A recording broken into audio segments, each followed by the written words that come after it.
Attack on Titan, ou Shingeki no Kyojin, nos apresenta um mundo repleto de criaturas enormes, conhecidas como titãs. Com cerca de 3 a 15 metros de altura, inteligência limitada, regeneração altamente acelerada, uma pele rígida e aparentemente sem órgãos reprodutores, os primeiros titãs surgiram 100 anos antes dos acontecimentos que presenciamos na temporada de estreia e quase exterminaram a humanidade.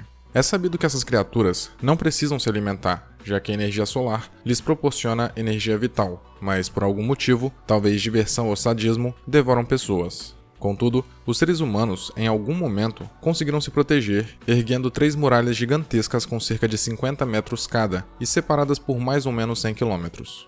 Durante mais de um século, as pessoas viveram em paz. Porém, o surgimento de um titã colossal de 60 metros e de um encouraçado acabou com essa tranquilidade, provocando pânico e desespero. No universo do anime, existem 3 divisões em torno de um exército. A de reconhecimento, focada em pesquisa acerca dos titãs e na exploração de territórios atrás de recursos, a guarnição, especializada na manutenção das muralhas e preservação da ordem civil, e a polícia militar, responsável por proteger a família real e pela coleta de impostos da população. Para que os soldados pudessem ter alguma chance contra os seres enormes, foi inventado um aparelho de movimentação tridimensional que os permite se mover rapidamente no espaço 3D com o intuito de proporcionar mais agilidade e tornar fácil a tarefa de acertar o ponto fraco dos gigantes. No entanto, é inútil em territórios abertos, já que sua proposta baseia-se em se pendurar, saltar e se balançar entre muros, edifícios e árvores. Exige preparação física especial e um bom senso de equilíbrio, visto que o risco de sobrecarregar os músculos do utilizador é alto. Tendo essa premissa estabelecida, Eren Yeager nos é apresentado ainda criança, mostrando ser um rapaz sonhador com o desejo de saber o que está além das muralhas. Infelizmente, a resposta vem de forma trágica, quando diante de seus olhos, um titã sorridente devora sua mãe, marcando o fim da sua inocência, pois a partir dali, o personagem decide que irá exterminar todos os titãs da face da Terra. Inicialmente fraco e desajeitado, Eren consegue entrar para a divisão de reconhecimento, mostrando notáveis habilidades e forte determinação, mas ainda assim nada fora do comum para alguém que passou por intensos treinamentos. Diferente de Mikasa Ackerman, sua irmã adotiva, que é uma prodígio considerada gênio tanto intelectualmente quanto em combate. Sempre procurando manter uma expressão de calma, Mikasa está disposta a fazer de tudo para proteger Eren, como gratidão à família Yeager por tê-la acolhido. Completando o trio de personagens centrais e amigos, temos Armin Arlet, receoso e deslocado, mas possuidor de uma inteligência apurada, com um senso de discernimento que o possibilita traçar estratégias muito bem elaboradas em momentos de tensão. Vários são os motivos que explicam o sucesso e o fascínio por Attack on Titan, desde a premissa altamente interessante, passando pela trama estimulante, até os mistérios que rondam toda a obra. Mas a maneira como tratam o personagem central e suas interações com o universo estabelecido são uma das peças fundamentais nesse quesito, visto que ele não é um protagonista comum, mesmo sendo impulsivo, altamente determinado e teimoso, além do trauma que sofre e muda sua perspectiva de vida, ele não aparenta ser o escolhido. Nada no personagem nos dá a entender que ele tenha ou vá ganhar algum poder especial. Aliás, em suas primeiras batalhas, ele apanha consideravelmente bastante. Não obstante, é inegável que a sensação de que eventualmente ele vai despertar uma habilidade secreta paira o tempo todo sobre os primeiros episódios. Até porque, mesmo tendo características peculiares que o distanciam do esperado, Eren ainda está dentro do arquétipo de protagonistas desse gênero. Porém, em certos momentos, parece que ele realmente não descobrirá aquilo que o diferenciará de todos.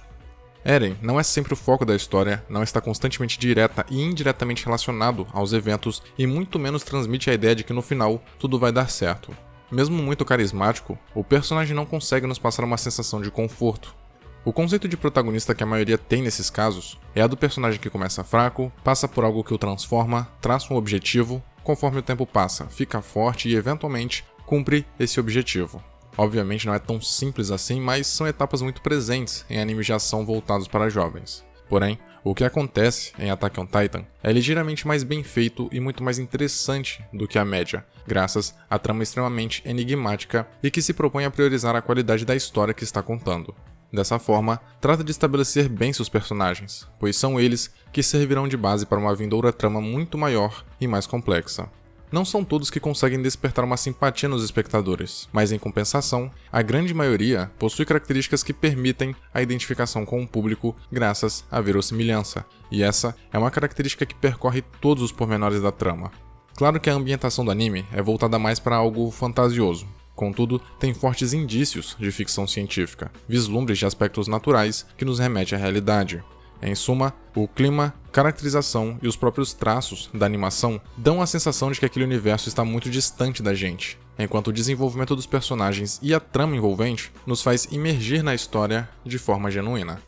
Dito isso, o clima sombrio e caótico são frequentes na obra e isso não é ruim, é um mérito na verdade.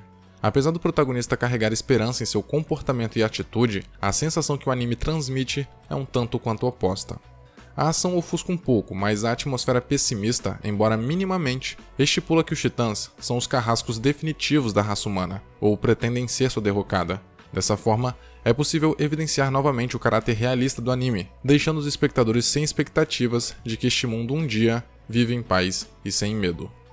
Quando se começa a assistir o anime, é fácil imaginar que os titãs não são complexos. Eles aparecem, destroem tudo e comem os humanos que encontram. Mas à medida que começamos a perceber certas nuances entre suas ações, e com a ajuda de flashbacks e diálogos pontuais, fica claro que existe toda uma conspiração por trás dessas criaturas.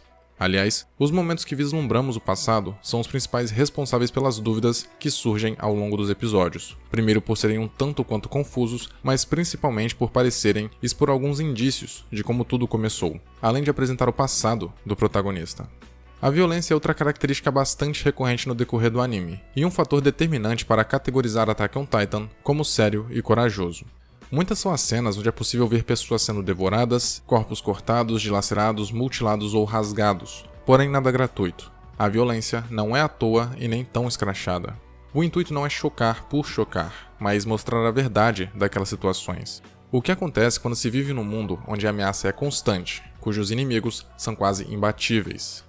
Desse modo, a fascinação por este mundo, devido à curiosidade, rapidamente se torna receio ao percebermos o quão perigosos são os titãs e como é fácil tornar-se vítima deles.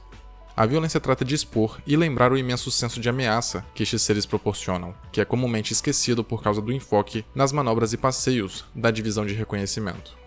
Agora, extrapolando ligeiramente a premissa de Attack on Titan, podemos notar certas semelhanças com o mundo real. Vejamos, vivemos em uma sociedade repleta de injustiças, preconceitos, corrupções e tragédias. Esses são nossos titãs, mas são poucos os que tentam combatê-los. Alguns procuram ignorá-los porque é mais conveniente, para viverem uma vida normal, mas eventualmente os monstros aparecem para incomodar.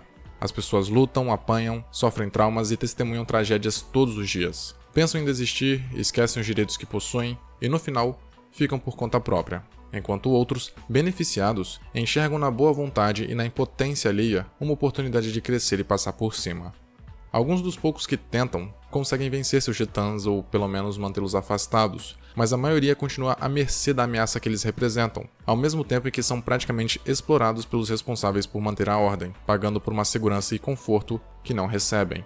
Nesse caso, o paralelo é com a polícia militar do anime, que facilmente poderia representar os governantes, ou em menor escala, membros da elite dominante. Os integrantes da divisão vivem uma vida quase glamurosa, cheia de privilégios e regalias, enquanto grande parte da população encontra-se à beira da pobreza, tendo que pagar em dia seus altos impostos. A polícia parece ignorar o perigo que ronda as muralhas, pois cada um se preocupa mais com o status e em tomar vantagem das situações do que garantir a proteção da sociedade e preservá-la.